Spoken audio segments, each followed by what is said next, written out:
siapa yang boleh hidup dalam satu band dengan setiap kali masalah adalah penyanyi. Setiap kali keluar paper, penyanyi tu. Tapi penyanyi tu diam, dia tak cakap apa pun. To be honest lah, nak hidup lama. Tapi kalau nak jadikan konten pun, bagi tahu kan, ini tak adalah sampai saya tak nak cerita keburukan, saya tak nak cerita kebaikan sekali pun. Tapi saya cerita itu je lah topik dia. Siapa yang boleh tahan? Jadi saya buatlah keputusan untuk gerak. Sebab saya tak pernah burukkan langsung pun negotiation daripada A sampai sekarang ni, sampai sekarang ura-ura reunion. Tak pernah pun. So depression dah habis. Ada lagi nak tanya pasal dia? 2 tahun? Setahun juga. Lebih kurang. Tahun bila? 2016 Bila kita ni terlalu mengkaji sesuatu benda yang kita sendiri tak pasti kan, dia akan jadi bertambah depres. Akak tahu tak producer Meet Uncle Hussein dulu? Tasik. Okay. Tasik Saidi Hashim. Dia masuk ward mental lah. Keluar dah sekarang dekat London lah. Dah okey dah. Dia mengkaji apa tu sampai macam tu? Semua benda lah. Semua benda. Semua benda. Overthinking macam Overthinking. So saya rasa kalau tengok Ikram Dizli, dia lagi depressed macam saya. Saya tu antara kawan saya juga lah. Dia lagi depressed. Sekarang mungkin dia dah okey ke. Kan? Dia lagi depressed. Soalnya saya rasa khusus dia self learning tau benda ni. Dia ada course untuk diri sendiri lah. Kan? Mungkin bukan semua orang lalu. Sebabnya saya ni menulis lirik tak. Kan? Jadi saya kena kaji macam-macam benda sebelum saya tulis, sebelum saya bagi orang lain dengar. Kalau saya salah tulis, salah lah orang tu nanti. Okay, populariti ni sebenarnya satu topik yang ramai orang tak faham. Populariti tu salah satu racun juga sebenarnya. Betul juga. Dia racun yang mana saya rasa Dayang sendiri pun pernah lalu depress juga. Kan? Sebab dia lagi lama kot. Semua orang akan lalu saya rasa. Tapi bila dia comeback, dia akan buat kerja betul-betul profesional. Sebab dia dah belajar dah. Sampai satu border, itu lah saya rasa tu dia nak switch. Mungkin dia nak switch, dia nak tukar environment. Sebab nak ke 40 kan. Sebab menyanyi, kalau kerja lain tak, mungkin tak lalu lah.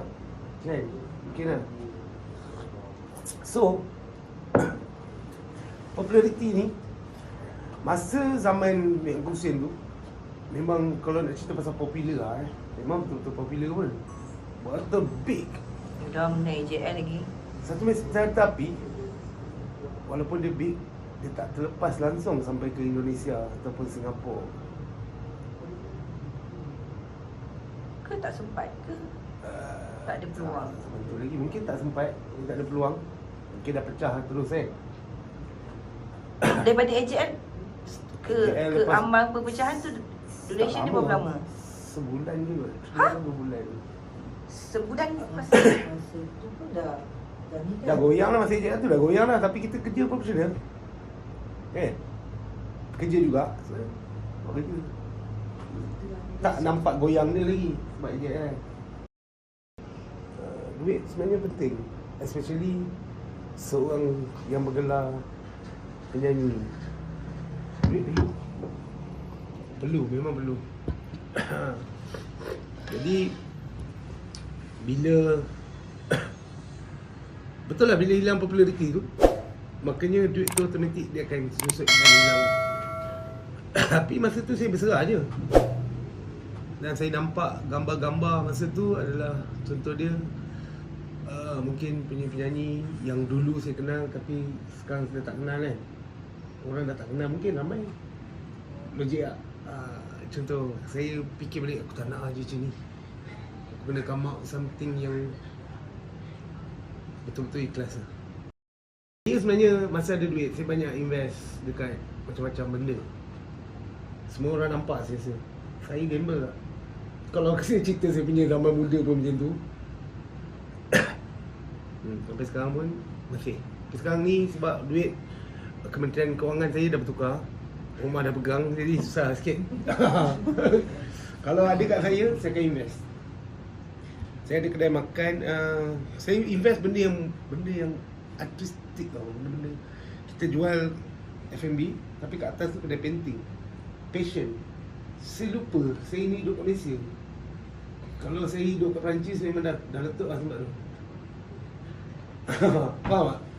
So, saya sebenarnya mendidik orang tu lebih peka dekat seni ni. Sebenarnya bukan seni nyanyi je.